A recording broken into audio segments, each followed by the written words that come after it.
I wanted to welcome you all. My name is Deb Clearwaters. I'm the Grace Kase Director of Learning and Civic Engagement here at the Asian Art Museum. It's great to have you all with us tonight. I'd like to start by grounding us on indigenous land. The Asian Art Museum sits on the unceded ancestral homeland of the Ramaytush Ohlone, who never ceded or forgot their responsibilities as caretakers of the San Francisco Peninsula, and I'd like to acknowledge the ancestors, elders, and descendants who have lived in the Bay Area over many generations and continue to do so today. We're committed to partnering with our local indigenous community to engage in programs, raising awareness about history, and foregrounding the work of indigenous artists today. So now let me briefly introduce our speakers. Michael Dillon Foster is Professor of East Asian Languages and Cultures at the University of California, Davis, where he teaches about Japanese folklore, heritage, tourism, and popular culture, and has published numerous books and articles on folklore, festivals, and media. Lauren Allen, my esteemed colleague, is curator of the exhibition Takashi Murakami, Unfamiliar People, Swelling of Monsterized Human Ego, and many other acclaimed exhibitions at the Asian Art Museum. So please join me in welcoming them to the stage.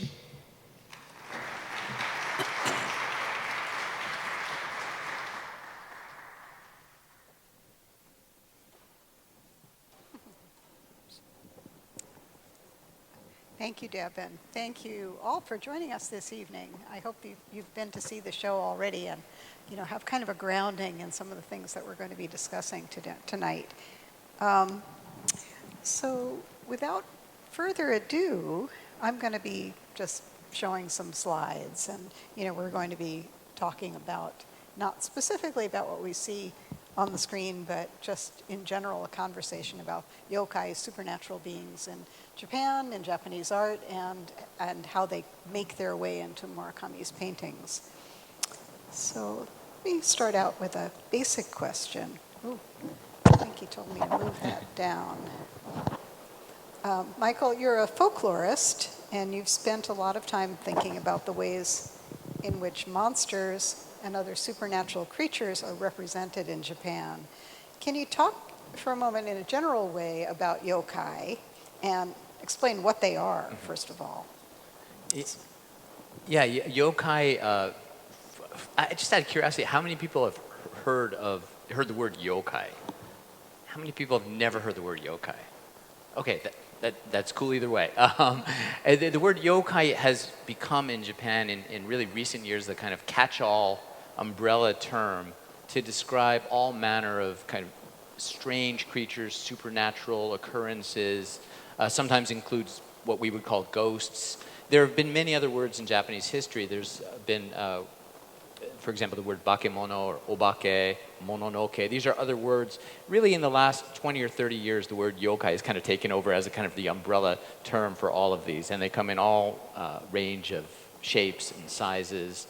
And as I said, they're often, they can be everything from a shape-shifting fox, a creature with physical form and sometimes a real animal that is known for having strange qualities, or just to strange phenomena like a sound of a tree falling in the woods when nobody has pushed it down or knocked it down, and that gets named as something, and it's really just a phenomenon that people can't understand. So it's a whole range of ideas, if that makes sense, in terms of how we define the word yokai.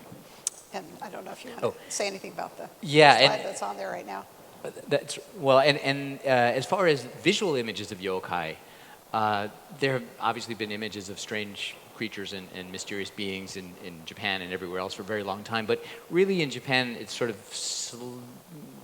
became more popular during the Muromachi period, probably 1400s, 1500s, in a series of picture scrolls, emakimono, called the Hyaku Monogatari emaki. I'm sorry, Hyakiyagyo emaki. Hyakiyagyo literally means something like a night procession of 100 demons.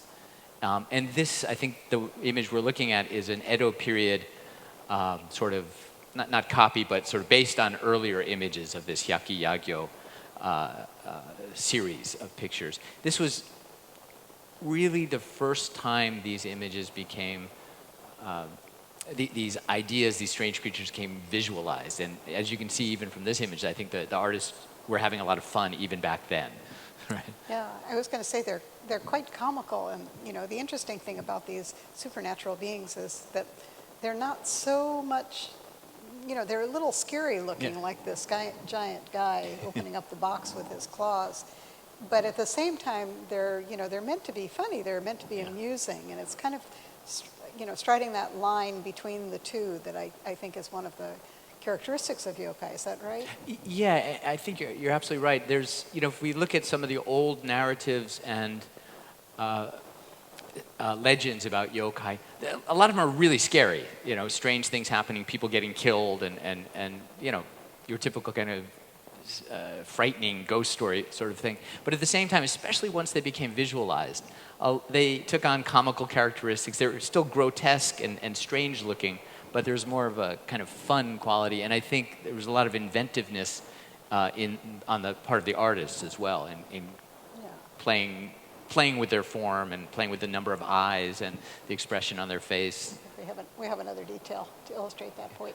And one of the things we get actually are what came to be known as tsukimogami, which are objects that take on yokai form.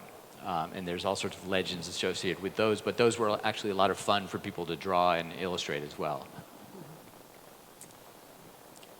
So the yokai go way back in Japanese folk beliefs and popular culture. Can you talk a little bit about how they're represented once printed books become popular during the Edo period? That's starting around 1615 and going into the 19th century. We have an example here. Yeah, so the images that we were just looking at earlier, the hyakiyagyo images, as you can see, it's kind of a jumble. It's a parade. I've often called it a pandemonium of these images. But during the Edo period, with the advent of book publishing and fairly easy print media, a lot of things were happening. One of the things that was happening was there was a kind of a natural history impulse that was happening throughout Japanese society, sort of what we would now call encyclopedias. People noting, like in this image here, illustrating a particular animal or creature, and it extended to everything, architectural features, hairstyles, but all of these things were illustrated and written about. I've called this the encyclopedic mode, the idea of people wanting to get everything down, just as we do with Wikipedia or Encyclopedia Britannica. And that also included these mysterious creatures. So what we're looking at here, I think, is from the Wakan Sansai Zue, which is a book that was printed in around the 1712, 1715, which I think had 108 volumes or something. And several of the volumes include this kind of creature. So these are, the creature on your left is called a kawataro, which is a water creature.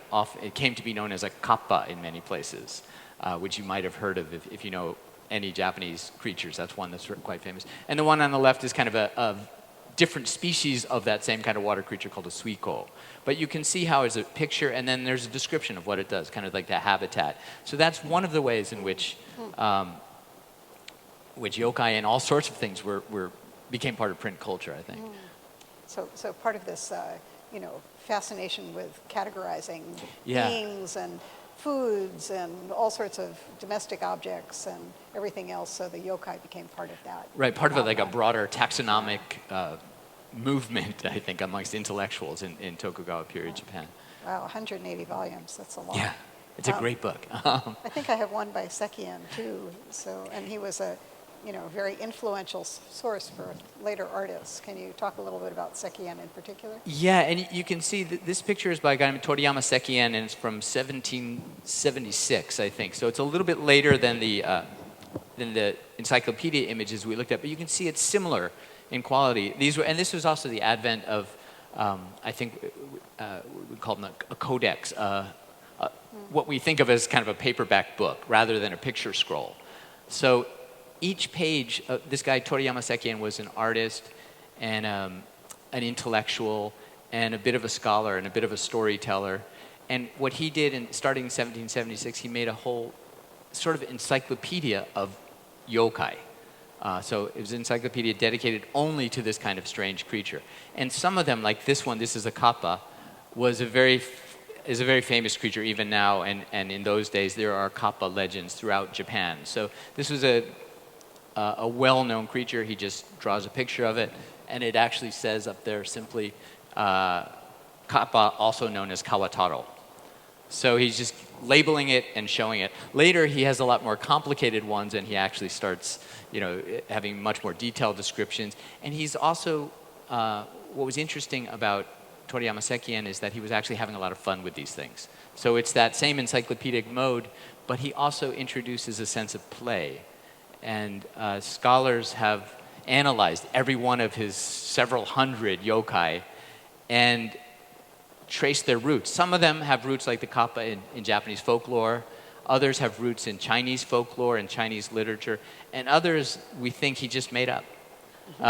And he made them up for fun, and there's a lot of wordplay involved and picture play. So it was kind of a puzzle for readers. A lot like, I think, the Murakami exhibition in some ways. So this was another impulse, I think, along with this encyclopedic mode. There's also what I've called the ludic mode, or this kind of playful impulse that was going on during the Edo period. And that's when we get kabuki and all sorts of entertainment. And this is one form of that, sort of plays off of that, I think. So just stepping away from my notes for a minute.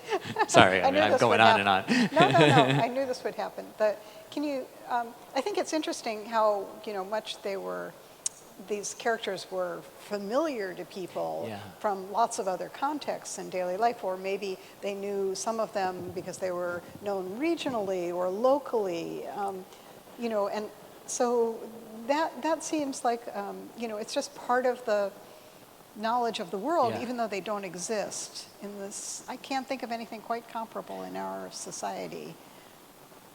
Yeah, it's hard to think of. Leprechauns, maybe. But. Well, in some ways, I think leprechauns are actually a strangely good comparison. I think because we may not have that kind of persistent belief system or set of legends here, but for example, Ireland and the sort of and the British Isles has a whole kind of fairy culture, and that has not only existed for years, but people have documented it for years and played with it, and that's why when you go to Ireland now, you can buy a leprechaun pin, right, or tie or whatever, various items.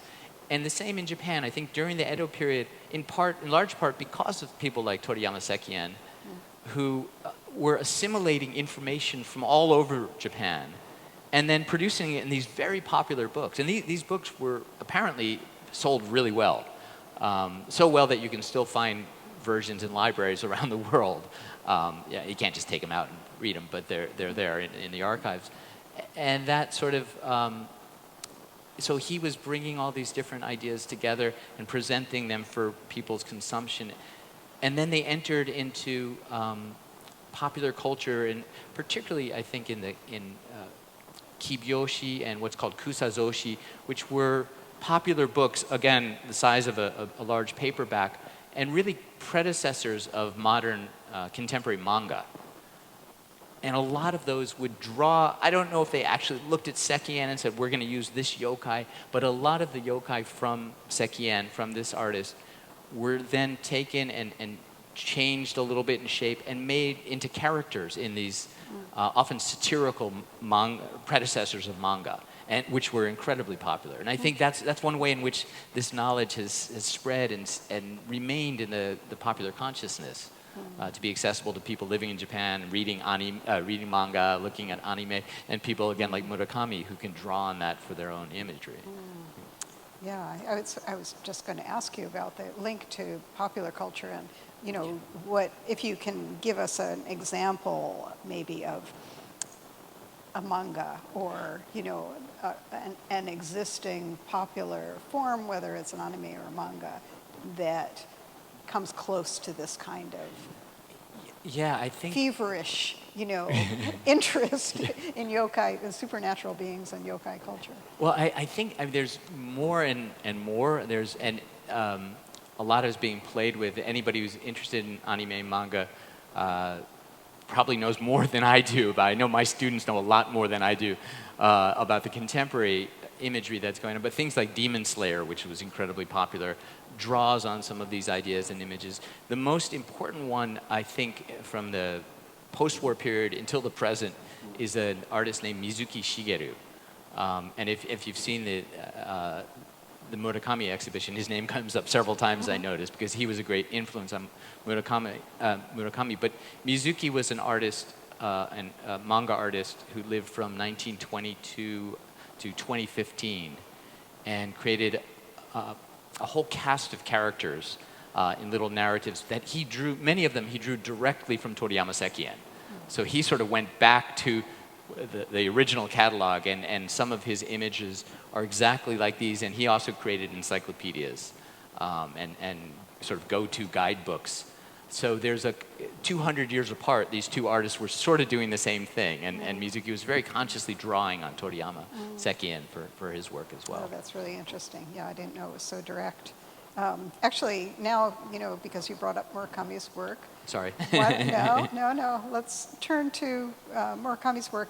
Just, we're going to go delve a little deeper in a minute, but in a general way, when you think about Murakami, and you've written before about his work and yokai, so can you, just sort of summarize the connection that you see, or the connections that you've seen over the years between his source material and the way it is taken in and then transformed by this contemporary artist?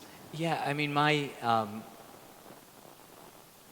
think my biggest takeaway with looking at Murakami's work and thinking in terms of yokai is, and other people of course have said that, his ability to reference other things, his ability to make allusions to previously existing art objects, but also folklore and imagery. In the case of yokai, for example, in this image, these are, I'm not sure what he calls them, but what is it? Red demon and blue demon. Red demon and blue demon. And just looking at these, anybody who's will recognize these immediately as a blue and red oni. And the oni is a figure from folklore and religion in Japan that goes back many centuries. But in sort of the contemporary formation, they're often red and blue, and they often wear like a tiger skin loincloth and carry an iron staff. So he's very clearly making a reference to that imagery here, but blowing it up in kind of cartoon-like proportions and in his super flat style in a very particularly Murakami-esque way. And I think interestingly in these two images, what I find interesting is I guess the blue one has his mouth closed and the red one has its mouth open, which I'm not sure if that's intended or not, but seems to be an allusion also to the open mouth and closed mouth of, for example, the komainu, the lion dogs in front of shrines in Japan, as well as the guardian kings that are often also placed in front of temples. And the is the first syllable of the Japanese syllabary and also of the Sanskrit syllabary, from what I understand, and the or the om sound is the last syllable. So it's the alpha and the omega. It encompasses everything. So in a sense, I mean, these are they're terrifying, frightening figures, but also at the same time a guardian figure. So he's doing a really kind of complex illusion work to all these pre-existing ideas and images, I think. That to me is the biggest takeaway of what Murakami's doing with regard to older sources and folklore. And you never know when you're looking at images like these whether he's really looking at past, older sources, or actually he's just referencing something from an anime. I mean, there's always the risk of assuming he's looking way back in the past, and then you find out, oh, that was in such and such, Demon Slayer or whatever. So I took it from there, I heard, and I wonder, I've been wanting to ask you if this is true, that the red and blue demon are said to appear at the time of catastrophes or, cataclysm, or, is that true? I don't know. I've never heard that specifically, but I feel like I may have heard that somewhere, but I don't know. I can't think of any specific references, but it may very well be. And I think also that's part of what's wonderful, I think, about using folkloric sources is everybody's got a slightly different relationship with that item. Right. So the kappa that we looked at before, depending on where you grew up in Japan or where you first read a manga or whatever your first experience will be a slightly different one. Mm-hmm. So I think that also, if that may be the case with this, and that in itself for whoever has that association gives it a slightly different sense of interpretation. I think that's what's so. And for Murakami, there's definitely a kind of way in which they're open to interpretation by anyone, and the figures that appear within his paintings, are often in sets, like the arhats in the lower part of the painting, which, you can find the one that you identify with. Right, and then it's a very particular connection that you have with that character or that figure. Likewise, I think probably people who are familiar with yokai through the lens of manga have the same kind of connections, and they might, prefer one character or relate to one character more than another. Yeah, I find that fascinating, that how accessible they are, how relatable, and how open-ended they are. I think that's absolutely right, and I think there's also, and I don't understand this, but I think there's a desire to identify with particular characters, particular yokai. One of the things I've studied yokai for a long time, and I often give talks both in Japan and also in the US. And the one question people inevitably ask me, and I have no answer, is what is your favorite yokai? But I always wonder why they ask that question, and I think it's because people want to choose a favorite to identify with, and it's a really fascinating thing. You're supposed to have an answer to that I question. have like 6 or 7 answers. Depends who asks, or when it is. I'll tell you at the end of this. Okay, you can turn it back on me. I don't know. I do know what my favorite yokai Okay, I'll ask you. is. I'm not sure I know what his name is, though. Okay, so we're going to turn now to look at this giant new painting that Murakami created for the exhibition, if I can get it to advance. I have an example. Yeah. This painting is 82 feet long, and it was created expressly for this exhibition. It's titled Judgment Day. And, just basic question. What do you think of the new painting? I was blown away. It's, I mean, I knew, I've seen Murakami works before, and I've expected something large and colorful, but I thought this was really stunning, really complex. And I think what my one thought about how the exhibition could be improved, there could be 1 or 2 more seats in front of it, because I think it demands kind of intense looking at little bits and pieces, and just wandering through, it seemed like a lot of people were actually taking photos, not of the whole picture because you can't, but of the details, and so I thought it was stunning and really kind of endlessly fascinating to look at.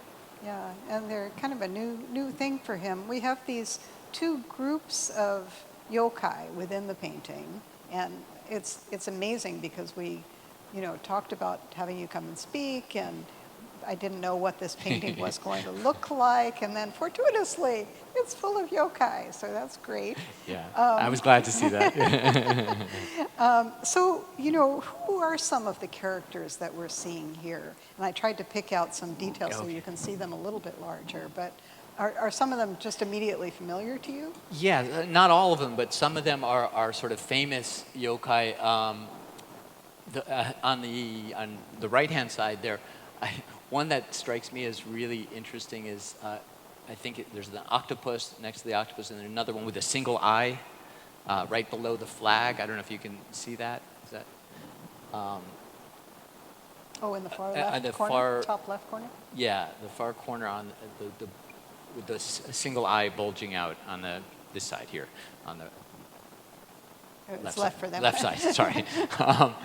That one is maybe not all that famous at yokai, but there's a lot of one-eyed yokai, Hitotsume Kozo and other single-eyed yokais, and that one seems to me to be a very specific reference, perhaps, to yokai that exist in this early comic book format that I was talking about, the kibyoshi, in which they're kind of sexualized creatures, actually. And you can, just looking at that, you can see what I might be talking about in terms of the kind of phallic nature of the single eye. And that seems to be a reference to those earlier images. So that's one.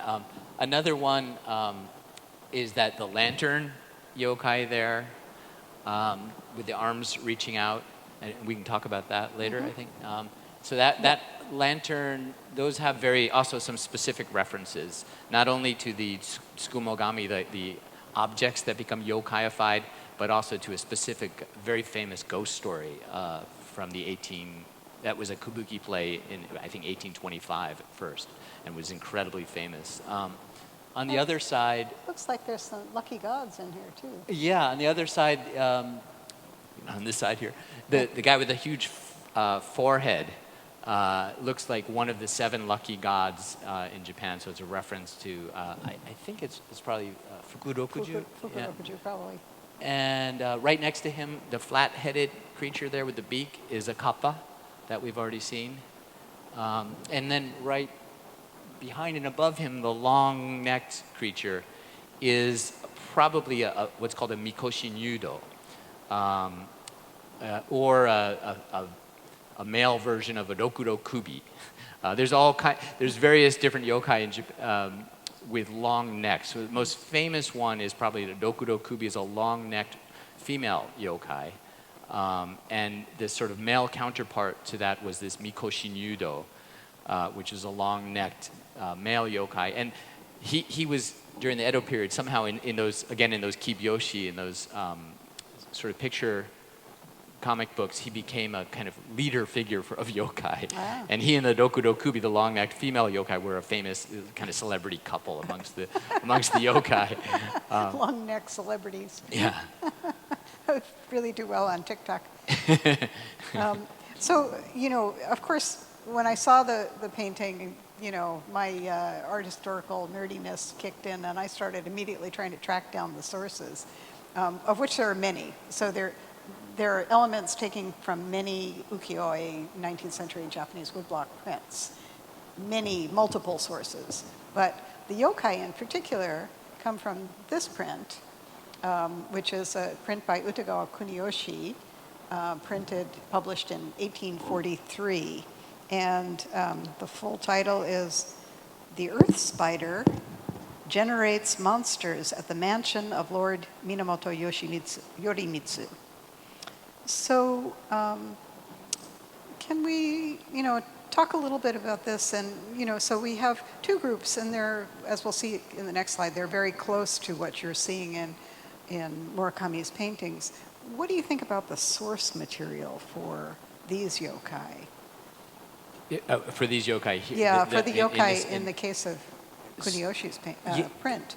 Yeah, so I think these yokai were also probably sourced, not necessarily directly from Toriyama Sekien, but again through that kind of popular culture format of those kibyoshi and other popular books at the time. And you can see, this print is also really interesting in terms of its historical moment. Yeah. I don't know if we want to talk about that. No, go ahead. Yeah. So this print was made in 1843, I believe. 1843. Which was right at the tail end of something called the Tempo reforms in Japan, which and the print was taken as a satirical critique of these reforms, which are kind of austerity reforms that had happened, and this was interpreted as Daiko, who's the man sleeping on the left, was he was very famous as a historical warrior, and one of the things he fought against was the Tsuchigumo, the earth spider. So there's a very famous, much earlier... Earth spider. Yeah, the earth spider who's like creeping up behind him there. And that's a reference to a much, much earlier picture scroll in which he destroys an earth spider. So in this case, there's all sorts of different ways it was interpreted in the 1840s. But one way it was interpreted is Daiko himself represents the shogun at the time. And the people and the yokai behind him are the masses who are upset about these tempo reforms. And that's one interpretation. There's completely different interpretations as well, that some of the yokai themselves represent the reforms. So just like Murakami, even this image was also sort of, it had this interpretive openness that makes it so wonderfully evocative, so that people, I think, from what I understand reading about the time period, they spent days and days kind of puzzling out and trying to figure out which yokai represented which person, or which yokai represented which reform, and there were all sorts of competing interpretations, and that was part of the fun of it. And apparently Kuniyoshi was also punished for this because he was making a social commentary against the government at the time, and they confiscated the blocks, I read somewhere. But Yeah, he got in big trouble for this one. So, we don't know whether Murakami knows that or, cared about it when he inserted these figures into his paintings, but it is interesting, Right. As part of the general chaos that, engulfs the main figure in the composition.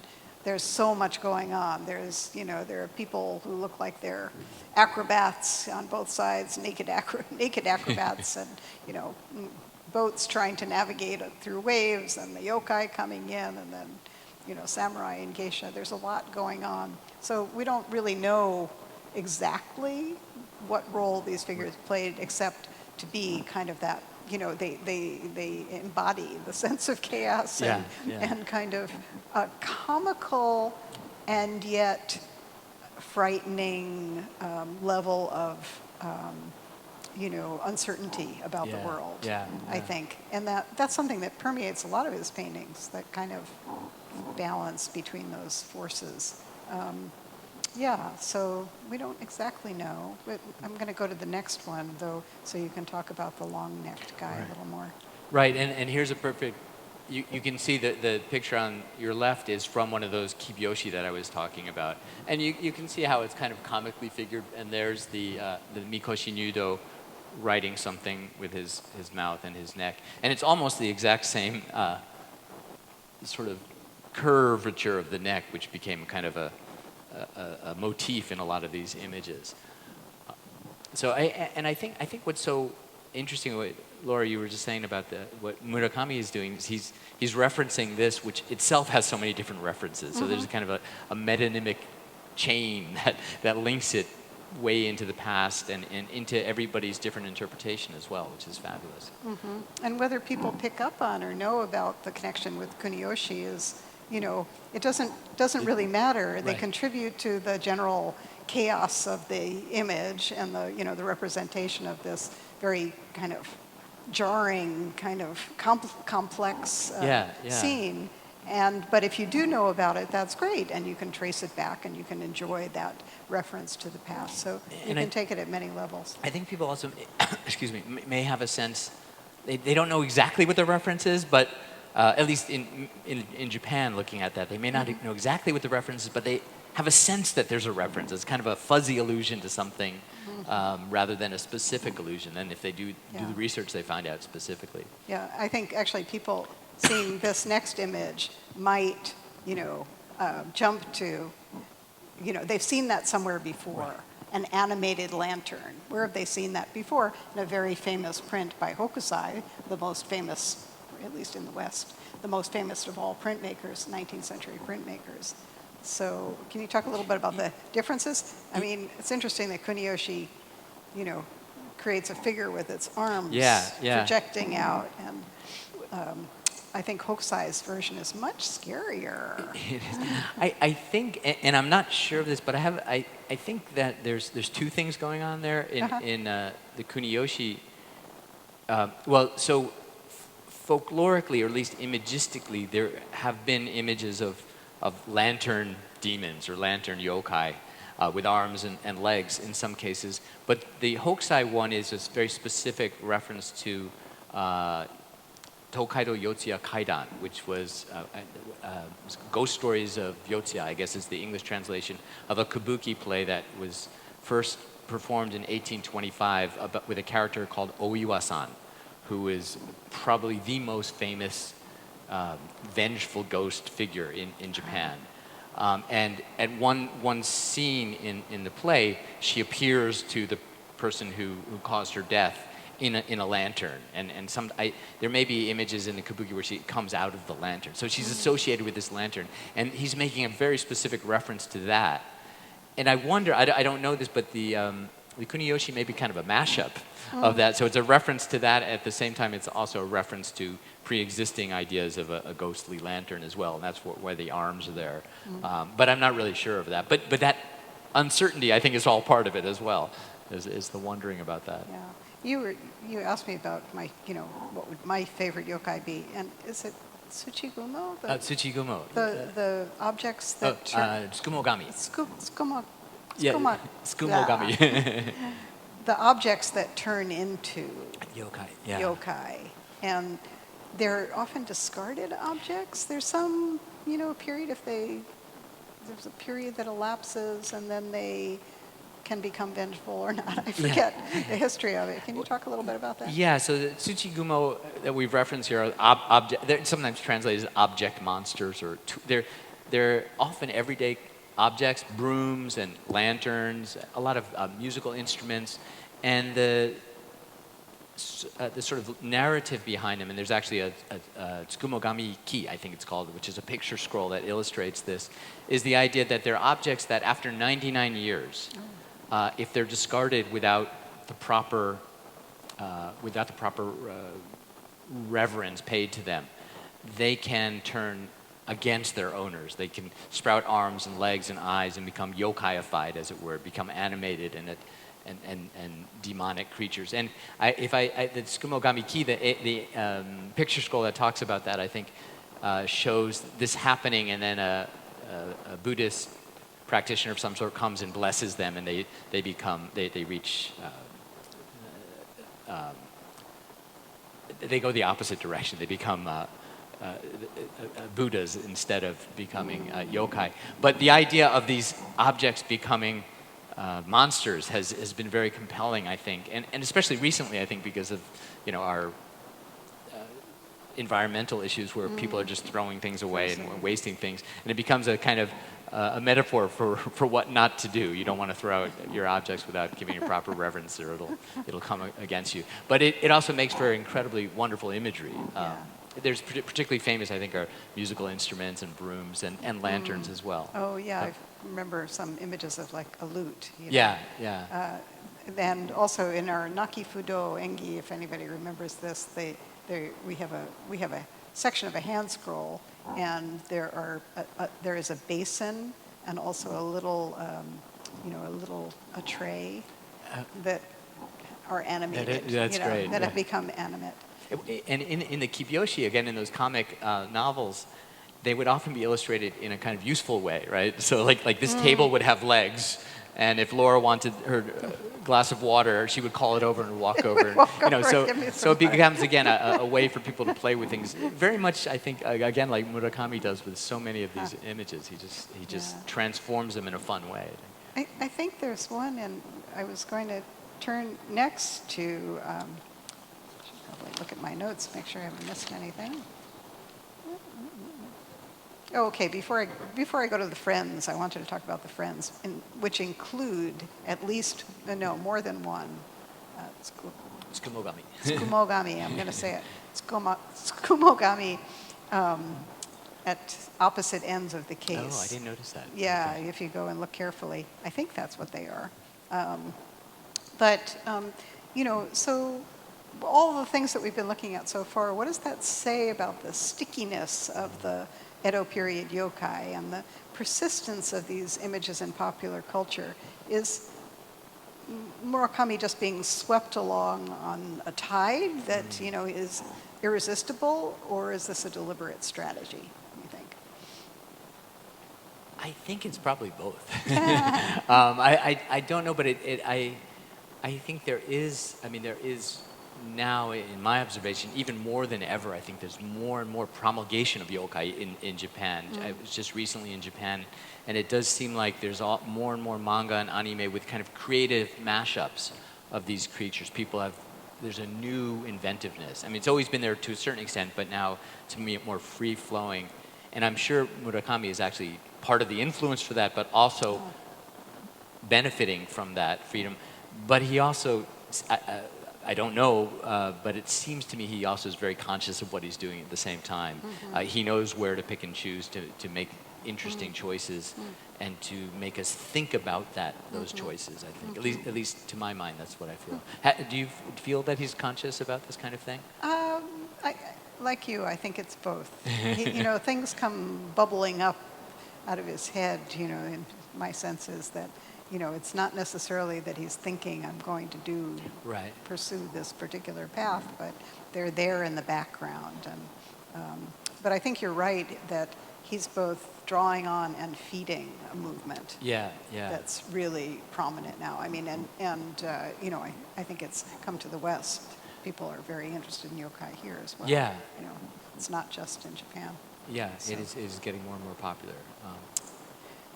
So I'd like to switch now to talk a bit about the friends. And as I mentioned, there are a couple of Tsumogami in the case. One of them is a traffic light, Shingokun, fantastic. on the far left. It's called Shingokun? It's called Shingokun. You see it on the far left. And then there's the one on the right. I can't remember his name at the moment. And I don't even know what it is that's on his head. It looks like some kind of an anvil or a metal object. And I've been meaning to ask about that. That behind Shingokun, it actually looks like a toaster or something. Yeah, I'm not sure if that's supposed to be. They're a little mysterious. But I guess what I wanted to ask, so these figures, as you know, if you've been to the exhibition, are small-scale figurines that are based on characters in a movie that Murakami made in 2013 called Jellyfish Eyes. And in the movie, they were like CGI figures. They're the companions of a group of school children. And they're kind of protector figures and, also basically friends for the children, some of whom are lonely or who are upset by the recent, at the time the movie was made, relatively recent events of the 2011 Tohoku earthquake and tsunami. And sometimes they're put into battle with each other. But so we have a set of these 83 figurines included in an exhibition with the large-scale paintings. And, it's an odd kind of a mix. But after what we've been looking at in the details of these paintings, I think they make a little more sense. How do you think about the relationship between the friends and earlier representations of yokai and other strange, not quite human, not quite animal beings? Because I think these ride that line, how do we categorize them? If we had to put them in that book, that encyclopedia, where would they fit in exactly? So, what do you think about the friends? Yeah, I think this, I was looking at these sort of individually walking through the exhibition, and what was interesting to me is that very few of them seem to be directly based on existing or known yokai. But at the same time, they have the same kind of characteristics, the same mashup of different kind of hybridity and strange features that so many yokai have. And as you said, there's the Tsukumogami. Of course, there was never an Edo period version of a shingo, of a traffic light. But certainly, if there, it makes sense in that context. So that was one thing that struck me, was that the direct correlation is not there, but the sort of fuzzy correlation and the same patterning is there. But also the incredible abundance, because and we haven't really talked about that explicitly, but from the Hyaki Yagyo picture scrolls onward, there's just a plethora of these creatures. And each one, they're similar in that they're all called yokai, but each one is identified differently and has different characteristics. And it's really exactly the same here. The other thing, just kind of a tangential point, we were asking earlier about whether he's riding the wave or one thing about the movie Jellyfish Eyes that struck me when I first saw it was all the children have, they call them their devices. Oh, right. Which are basically, like cell phones, smartphones, from which they can control their creatures. And that movie came out, I believe, 2 years before Pokemon Go, which was exactly the same kind of idea, where people would look into their cell phones to see these creatures. So he was sort of anticipating that in a kind of brilliant way. It was really fascinating. Yeah. And then he also goes back in time because he's creating his own. So this image on the right is the cover of a manga or a comic by Mizuki Shigeru, who Michael referred to earlier, who's the very, very profound influence on Murakami's early life. I was reading Archie comics. He was reading Mizuki Shigeru's Yokai series, probably. And, those are the kind of goofy, strange, sometimes disturbing, multi-eyed beings that you see in Mizuki's work. And, it's almost like, I feel like, Murakami set himself a challenge to see if he could come up with his own set, and make 83, never appeared anywhere before. And then he takes them and he puts them into his paintings. So if you go back to the exhibition sometime, you can go downstairs and you'll see a little he's gone now. You'll see a little Shingo-kun, the traffic light guy, at the bottom of I think it's the blue painting of the last two paintings, the blue and the pink unfamiliar people. He makes an appearance there. So, you can see that they're going to propagate into his visual language and become part of his iconography and pop up here and pop up there. I even saw one of his disciples has a pair of lovers perched on what looks like Shingo-kun to me in a new painting. So, it's very interesting that he's decided that he's going to become the creator of a new language of yokai.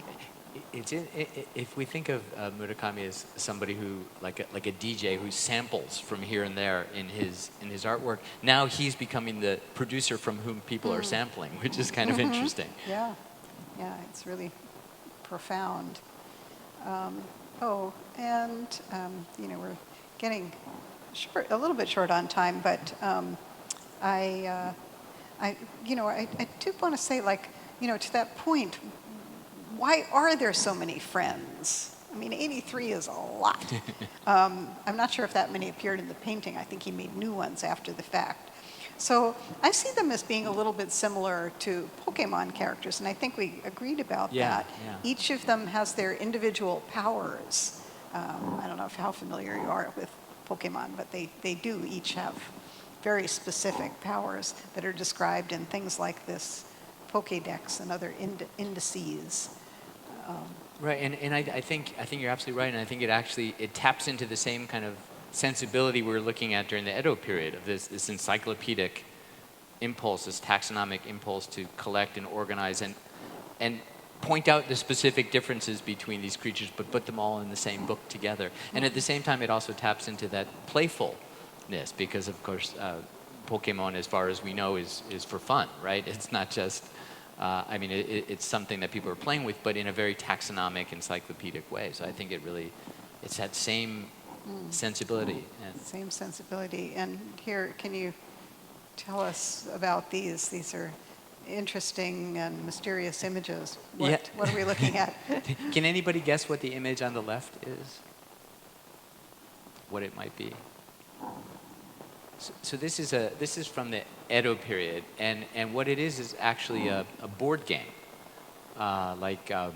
People compare in the way you play is like Chutes and Ladders, and it's not quite as complex as something like Monopoly, but basically you roll, in this case, a single die and move along these different squares, but each square represents a yokai, and each square actually represents a yokai with a specific narrative associated with it.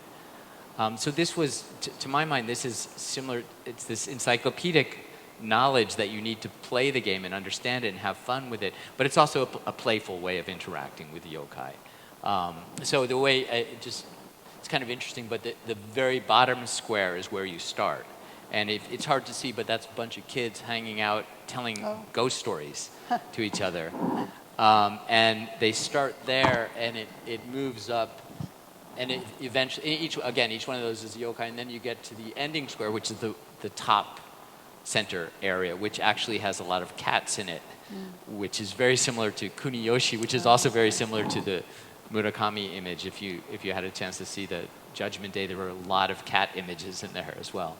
So that's what that is. And then the one on the right is what was called an omocha-e, and this was, I think this is actually early Meiji period, so probably around the 1890s. And this was just basically just a Pokédex of the time. These are images of just pictures of yokai that people would collect to have this whole sort of collection of them all in one place, and presumably play with and identify. But there was no, it was not a board game of any sort.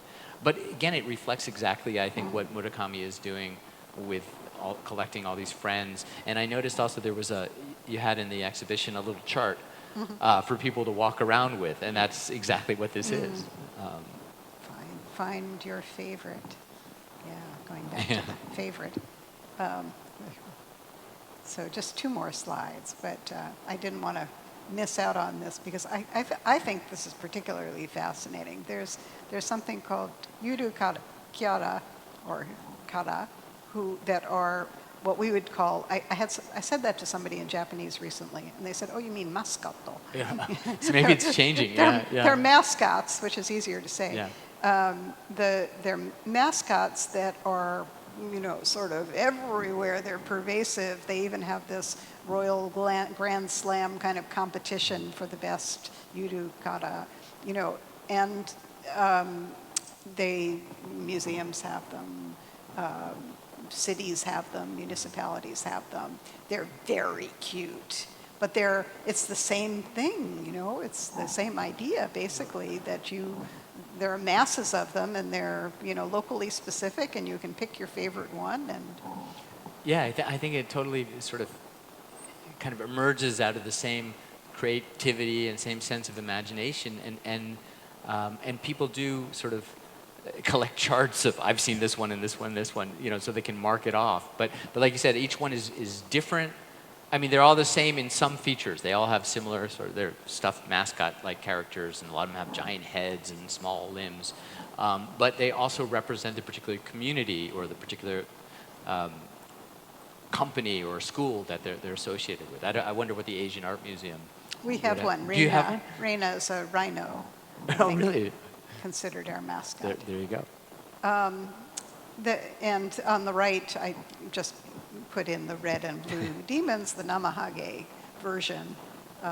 And I know you've done a lot of research on the Namahage. You want me to talk? Yeah. Yeah.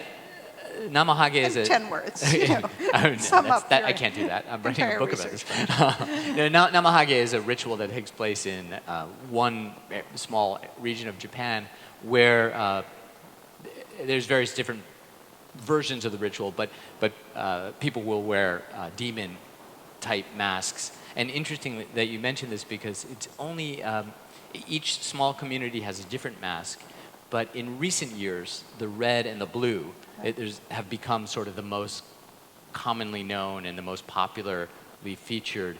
And in large part, I think it's because of this kind of mass cultural influence of the popular demon or oni image in Japan, the same kind of thing that informed what Murakami does with his images. So if you go to this community, you'll see red and blue much more common, whereas in the old days there was black and gold and silver and different colors as well. And finally, since we've kept you here a long time, I didn't want to leave without including another group of very similar but slightly differentiated characters, which are the flower NFT paintings that are in our exhibition.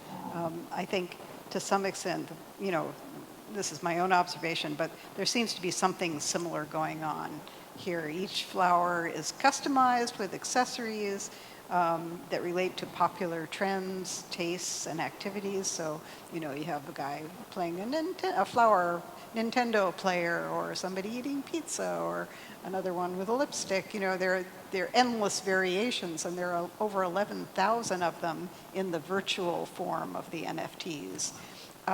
So, very ambitious project for even more than the 180 volumes that Sekian did, I think, to think of creating, and these were, not generated by an algorithm, but were actually drawn by an artist, and, at least, I don't think Murakami made each one by hand, but working with his team, to come up with all of these color and accessory and expression combinations. It's interesting, it's similar to what we've been talking about, but it also allows for that kind of, personal selection, people to find their favorite one and identify with that. And in the larger sense, if you have an actual NFT that exists in the digital world, you can turn it into your avatar, or you can have that as your image if you're on a Zoom call with somebody. They become you, and you become the NFT, basically. You become the flower. So that idea of, having a mass of possibilities, but then finding the one that you like and can associate with is very, I just think it's, it fits in with all that we've been talking about so far. Not that these are yokai, but... No, but I think it does fit exactly in with that. And the other thing that, and I don't really understand NFTs completely, but my understanding might, correct me if I'm wrong, but there's an original in the case of an NFT, and everything else comes from that. And what I think is, with Murakami's work, I find so interesting is that there's always something that something else is based on. So there's a kind of endless search for that original, but in this case, he's actually created the original in a kind of technical way. I don't know if that each one is unique. That's and unique, sure. and it's blockchain located, right? That's right. So you can always trace back. You can trace its to history that one. back. So I don't know. I don't know if he's playing with that, or that's just something that came up with that kind of question of authenticity or originality, which is always, I think, a question in his work. In this way, it's kind of coded very differently, I think, which is kind of exciting. Yeah. Well, I think we're definitely out of time. I don't know, Deb, do we have time for one or two questions, or are we one or two? Before they kick us out. I was just curious if there was always a strong distinction between Shinto kami and what you've been talking about today. That's a very difficult question. In a broad sense, you can say there's a similarity in that the multitudes are very similar. So Shinto kami, or the word kami, usually refers to a deity figure, and the sort of the line between yokai and kami is very thin in some ways. Even a kappa. One famous folklorist in Japan, a guy named Komatsu Kazuhiko, has done kind of the foremost expert on yokai. He uses as a good example, if you are living near a river where this kappa, which is a water creature, causes, kills children and causes the fields to flood, then you treat it like a bad yokai. But if you live upstream where the river everything's well irrigated and the water flows well, then you worship it as a deity.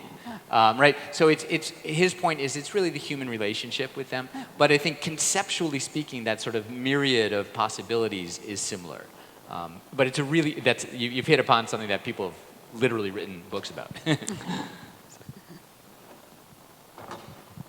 was a great question. Anyone else? Hi, Nora. I want to say thank you. This has been so fascinating. And looking at these, there's such a sense of play. I was wondering if you could speak to how these yokai monsters live in the lives of children in the Edo period or in present day, and if they embody value systems or how they show up in children's lives. That's also a big question, a great question. I think, well, in a kind of very superficial way, that if you turn on Japanese television, you'll see dancing kappa creatures. I mean, they're no longer really frightening in that sense. They've become kind of cuddly characters and symbolic characters, and just like on television, kids might watch Barney the purple dinosaur. That kind of thing. They've become a kind of stand-in for that figure in contemporary Japan, I think. During the Edo period, it's interesting. So most of the images I think we were showing for the Edo period were probably appreciated to a certain extent by children, but also adults. So I'm not sure about the child-adult. I'm not an expert on that time period per se, so I'm not really sure how if there was a big difference. But certainly the comical pictures we were looking at were for adults. The games would also be played by children, probably, but it was a kind of mix. They are, and I'm speaking very broadly because there's so many, but as kind of floating signifiers, as symbols that can be used for various different things, they are invoked for different purposes, for different morality, to get across a certain ethical issue.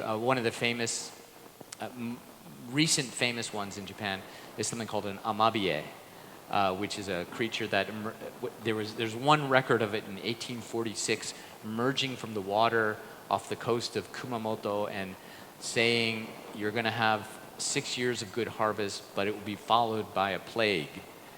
Please show an image of me, copy my image, and save your life, and save people's lives, save people from getting sick. In 2020, that reemerged during the beginning of the pandemic, and now if you Google amabie, you'll find literally hundreds of thousands of images of this creature. And so it was done with playfulness, but also a desperation for something to reach out to before there were vaccines. So they really sort of fill that gap. I'm not really answering your question, but there are so many myriad possibilities for new meanings to be imposed upon them, I think, which is one reason they do remain, I think, in the popular imagination and kind of spread into other places as well. Thank you so much. I think we should close there, and please give another Thank you. round of Thank you. applause for our wonderful speakers. That was fun. We should give